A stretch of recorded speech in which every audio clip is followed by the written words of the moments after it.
Alright, what the fuck is up, gamer? We're gonna show you VRCLens as quick and simple as I possibly can. This is primarily gonna be the ways that I use it for drone shots. So let me just get right into it. So you'll probably pop up your radial menu, you'll go to VRCLens, and you'll see the enable, disable buttons. Go ahead and just press that enable button. You should be able to see your camera just like this with the preview on it as is, but you can also see on the screen here it has different settings as these. We're going to get rid of these so that way I focus primarily on giving it the same view as my default view. So what we're going to do is, I see that this is the exposure icon right here, that plus and minus. So we're going to go over here into advanced settings. We're going to go to exposure. And then we're gonna basically click that auto exposure button twice to get rid of it. In addition, what you can also do, this is one of the first things I also do, by the way. So you'll go back into the main menu here, go to settings, and go ahead and go to the on-screen display here. What you'll want to do is just move the HUD. It automatically turns on when you click that option, and you can kind of see it right there. As much as I would love to be able to move it down here, for example, and position it, whenever you're doing adjusting the camera, for some reason it resets to the this position, so I just don't bother anymore. So the next thing that we're going to do is we are going to get rid of this Filmic 2 thing. So that's in this menu right here as well. So just as a refresher, that is in the settings option, and then go to picture style. These are basically filters. You can kind of picture them as Instagram filters on videos and footage and stuff. And you can kind of see, if I go to the off, it changes it just a little bit. It has different, you're gonna see the Filmic ones add a different, some more contrast and maybe some a little bit more color variance with white balance. But for the most part, that's really all you need. The other two have something to do with stabilization. So you can kind of see in the settings menu, once again, we see the same icon for stabilize. I will tell you the main difference between these two is you can kind of see right now, there is 0 stabilization. That is without any stabilization whatsoever. If you click it once and it has the white icon, you can still do all of these other different movements, particularly tilt. But it does smooth it out quite a bit. What you can do is you can press it again and it actually gets rid of the tilt. So that way it is perfectly flat and parallel, or is it parallel? Parallel to the horizon. So you'll never have to worry about that. It just focuses on going up and down and turning left and right and stuff like that. That's all you have to worry about. You can also adjust the zoom in this place in the settings as well. What's nice about this is that it goes really far, stupid far. We can actually see how those lights are entirely rendered over there. This is significantly farther zoom than the default VRC camera will ever do, by the way. Another thing we're gonna do, oh yeah, that changes it from portrait and everything. So if you actually want to do TikToks, you can just go click and change that orientation around. But let's actually go to aperture. So this is kind of where we see depth of field, and that's kind of that icon at the top right here. This is kind of our depth of field mode. So I can't necessarily remember what these have to do with, but I primarily only use the depth of field mode if I want to add some, obviously, depth of field. The sensor type, basically when you're messing around with the sensor type, you're basically, if you were to use a 1-inch sensor, it's going to have very little to no depth of field whatsoever. It's pretty much minimal as possible. The most amount of depth of field that you'll ever have is 35 millimeters. Just stick with that if you're ever going to use depth of field, and then you can just mess with it with that. The bokeh shape. So let's say I want to focus on my hand. Let me just do that real quick. So if I were to zoom in on my hand real quick, so that way we can kind of see the background a little bit more. Okay, cool. So take a look at that. And then let's go back to aperture and then the bokeh shape. I can change how it looks in the background. So typically like those circles, those lights would be normally a circle. That's typically what typical lenses do. But you can change that shape. You can make them hexagons, you can make them octagons and squares. That is a more advanced technique, but yeah. You don't necessarily have to use those. Also, you can also notice that they have different filters, like legitimate filters. Like you can add a green screen and other things like that. With the post-processing going on, that may work, that may not work. Additionally, one of the other cool things is if you were to use depth of field and you want to make sure that something's in focus, for example, you can actually go to the on-screen display again, go to focus peaking, show or hide, and you can kind of see that red outline. And that is showing you everything that is currently in focus. You can kind of see how the depth of field works too. So everything closer to me than that red line is blurred. Everything further away from that red line is also blurred. This is going to be a good example also for me to kind of fiddle around real quick and show you how zoom affects this. So the more you zoom in, the more you can have a depth of field. And then the more you zoom out, that range of what is in focus significantly increases. But the closer that I zoom in, I can basically have that pretty minimal. So that's something to be mindful of when you are using depth of field settings. Additionally, if I were to go back to the sensor type, so I'm just changing the sensor. You can also see that it widens what is in focus.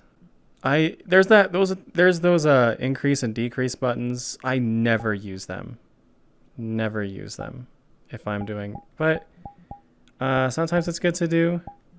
You can kind of see that there is some effect there. So it might be resourceful. Anyway, let's actually just remove depth of field entirely. Oh, so there we go. Cool. So that way depth of field is no longer showing, so I can hide that. You can also change that red outline, by the way. You can make it different colors as well. But I typically use the red because it's the most unnatural color in most of my shots anyway, so I just stick to that.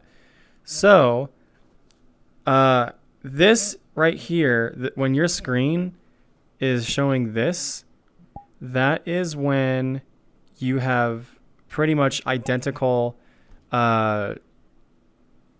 This is going to pick up literally the exact same thing as your VRC camera, or like having no camera at all, and you're just doing like what I'm doing, which is like POV shots. But the thing is, what you'll probably notice as well is there's one pretty significant thing that is going to be different from this versus using the VRC camera, and that is going to be your bloom. So what you're going to notice is that like just using it as is going to have no bloom whatsoever. And this is where I'm going to talk about movie modes real quick. So if you go into the advanced settings, you'll see movie mode. Now there's two different modes that you need to be conscious of. There is direct cast. So now what you're seeing is the actual footage of my VRC camera. And let me double check to make sure that's happening. Yes. And if you notice, the quality has significantly changed because there is zero post-processing going on as well, looks like. So in order to change that, we're going to do it one more time. So now we're at screencast,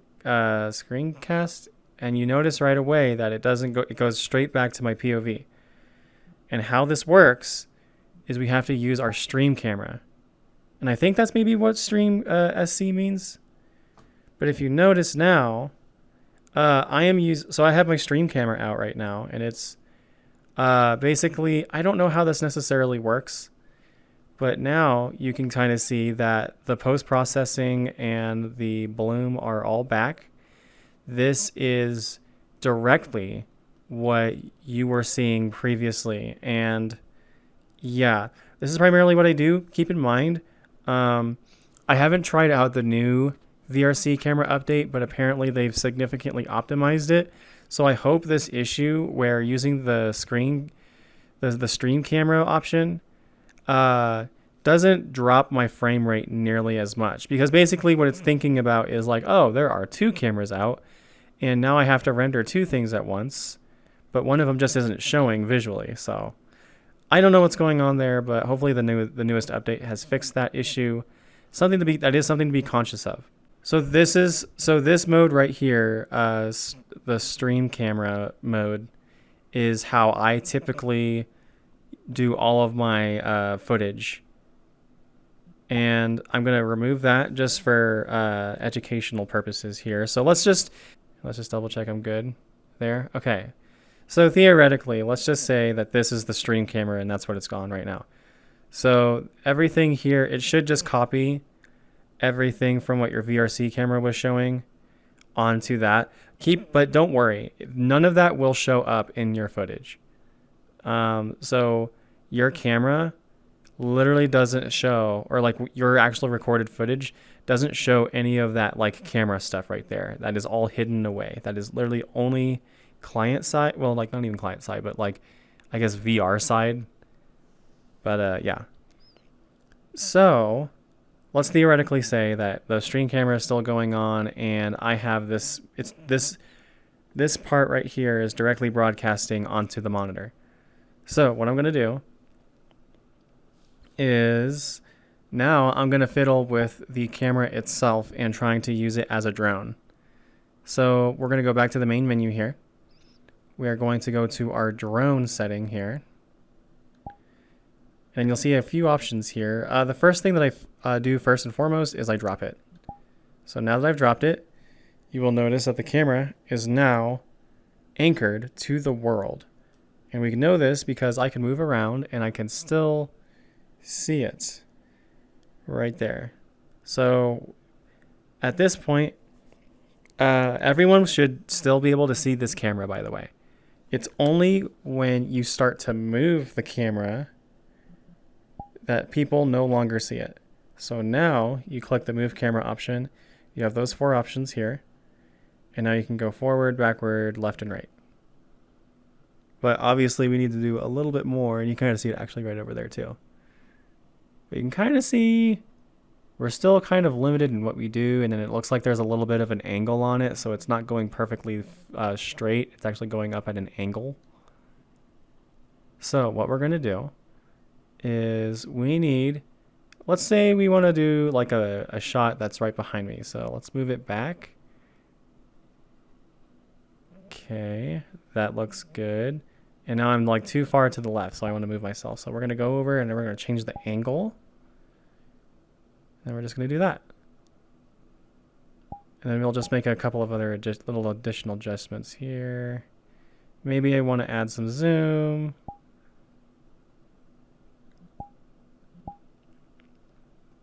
So we'll go back and we'll zoom in for a little bit. Make sure I'm happy with what I see. Cool. I might move in just a little bit more for kicks and giggles. Oh, that's another thing that I just did. I accidentally moved my controller stick too far down and it just toggled that, so I have to do like that all over again. That is something to be conscious of. So yeah, have fun with that. You'll also notice that it's angled severely bad now, but we can change that. So let's go back to change angle. And as soon as you start moving it, it resets its angle. But let's say you want to make it intentionally angled, like to the side or something like that.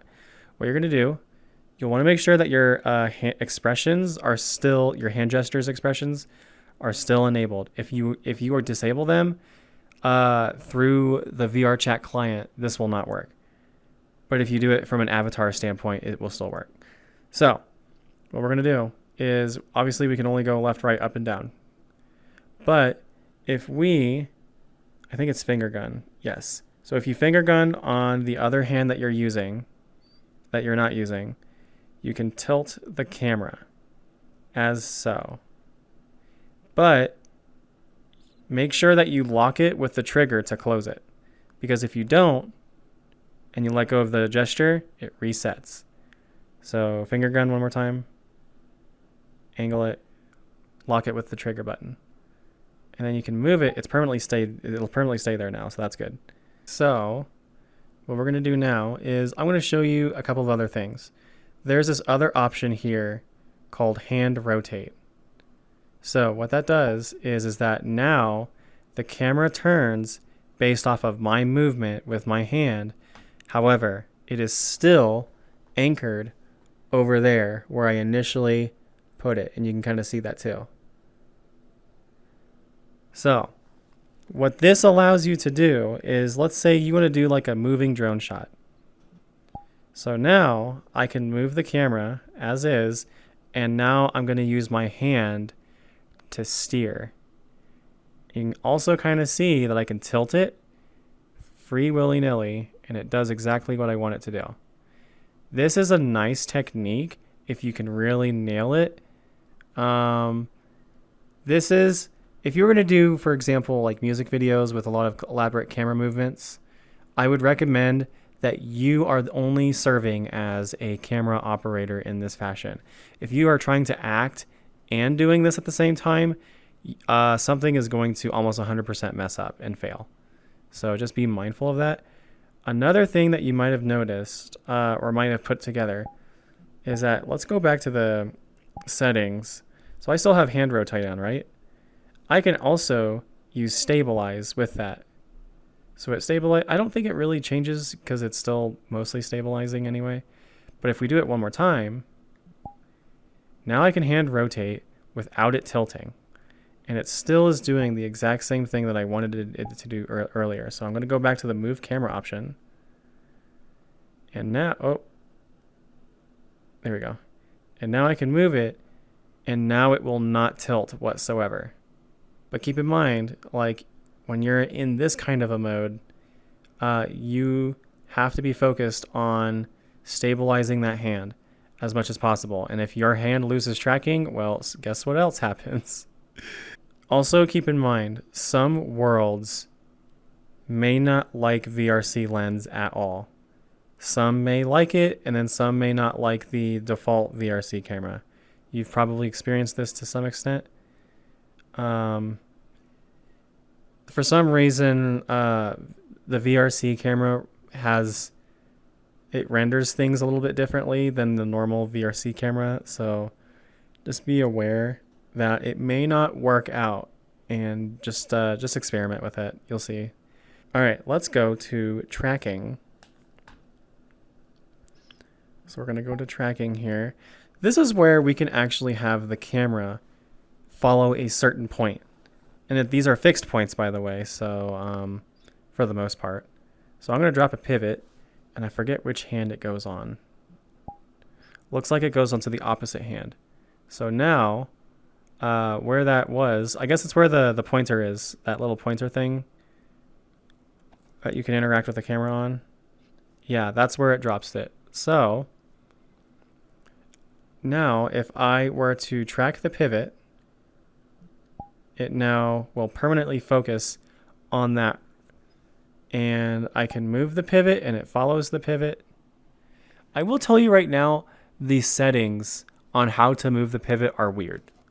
I don't like them at all. It is, so like, let's say like this is my pan position right now, right? And I'm going to move it forward. It does that. And, but if I were to move it, it follows the direction of my hand turn. So there's a difference between tracking yourself and tracking with pivots. And I'll kind of walk you through that just a little bit. So if I track the pivot point, which is kind of like more or less like right where I'm at, and I move the camera. Sorry, my nose is like really itchy. So now when you move left and right, it's following it's still tracking on the pivot, but it's now going to follow in a circle around you when it goes. So like everything is circular now. So if I were to go up, it does go up, but then it starts angling down, as you can kind of see. So think like circular when it comes to tracking and moving the cameras like that. One thing that you'll notice, and I'm going to switch over to direct cast this so you can kind of see something here. So we're here now, and although the color is different, I want to show you something. So if I move left and right here, right, the camera doesn't move because I am not it's tracking. It is tracking that pivot point that's right here. So if you were to do like a arcing shot or a circular shot around a character and you used a pivot instead of tracking the character, you're not going to, they can do movements like this and it looks like the camera is more focused on them, but also kind of notice too that the camera lags a bit. So like it settles in and the pivot is like currently right in the middle. But if I start rotating the camera, it lags behind, and now the pivot point is not in the center anymore. This is something to be very, very mindful of, and you might have to make adjustments to your pivot to make sure that when it's moving around the character or whatever subject that you have, it's positioned in a way so that when it's moving around, the camera is centered around the subject that you're wanting to center around. Okay, so I'm going to now move over to track self. So how I do that is I'm back in the drone settings. You can go back to tracking and you can kind of see that you still have some options to track yourself. You can also have that track self option right next to the move camera button. Same thing. You can the track self thing has different options. You can either focus it on your face or you can focus it on your feet. And you can make those adjustments with the look up or down buttons as well. So let's go ahead and track yourself. And I'm going to go ahead. You don't necessarily need to do this part, but I'm going to just remove, or I'm going to drop the pivot again, and that just deletes it. So now when I move around, the camera is tracking my motion because now I am the pivot. And because I'm moving, it is also moving. So I'm going to go back to direct cast just for a quick second. You'll see that here.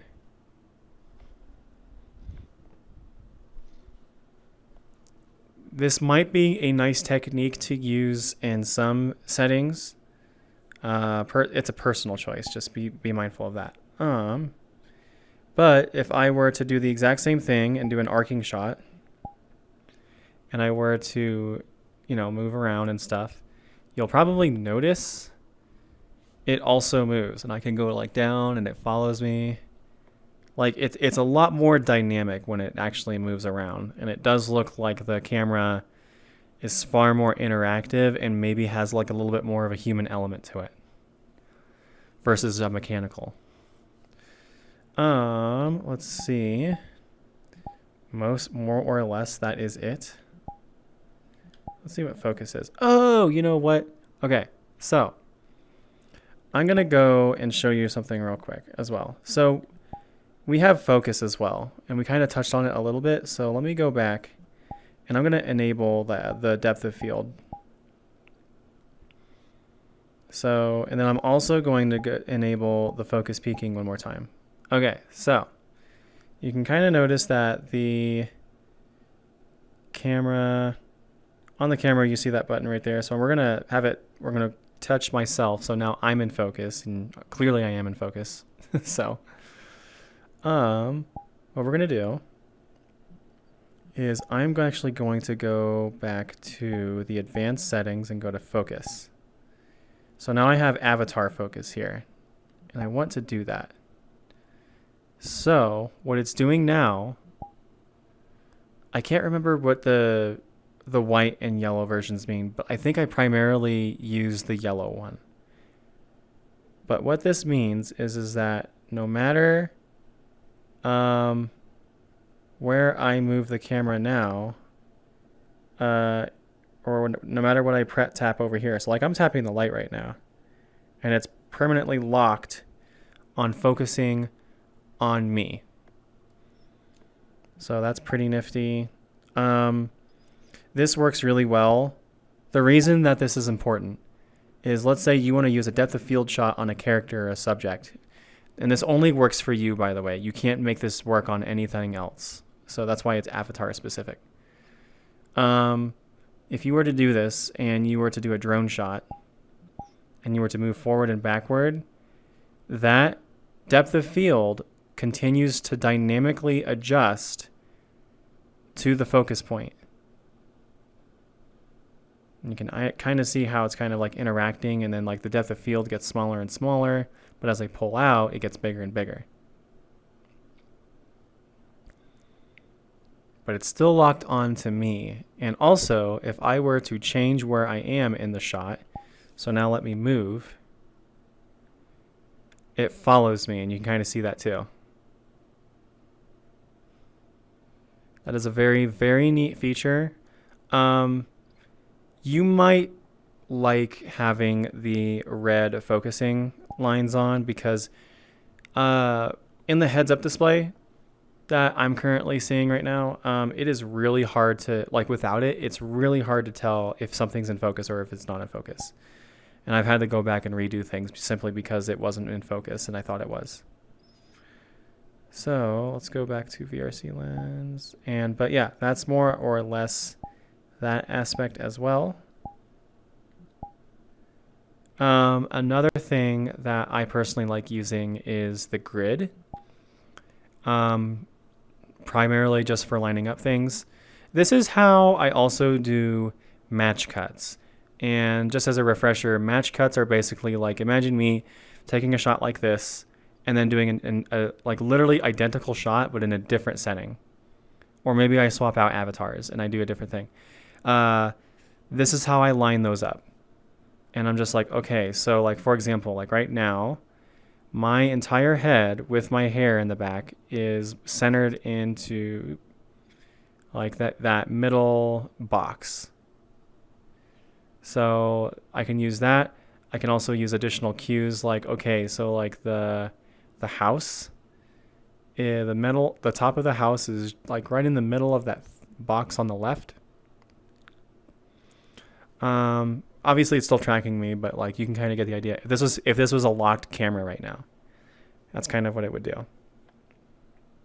And that's kind of what I did for that one, like the astral trend that I tried to do, where I was trying to showcase all those different worlds. And I just did match cut after match cut after match cut of me just walking forward. That's literally how I did that. And that's why it looked as good as it did, was because I used this grid to line up everything. And I also made sure that like, okay, like I'm also making note of the fact that my camera is currently positioned just under eye level. So that, figuring out where the camera is positioned and figuring out how the composition is laid out in thirds and using this grid to kind of map that out is how I'm able to like really do that kind of aspect of it really well. I don't think there's really much else. In the grand scheme of things, it's really that simple. The default zoom is 25%, just so you're aware. Anything else is like super ridiculous. But that is a preferential thing for sure. Oh, I forgot. So the moving camera thing, if you want to go up and down, you can also do the finger gun and then it just goes up and down. I don't think I mentioned that. So just as a reminder, Just make sure that you do have your expressions enabled and it's not disabled through VR chat. Model wise, it's fine. Let's see if there's anything else. I think that's pretty much it. So I'm going to edit this together and I'm going to send it to you, and then yeah, you can have some fun. Woo! Go team.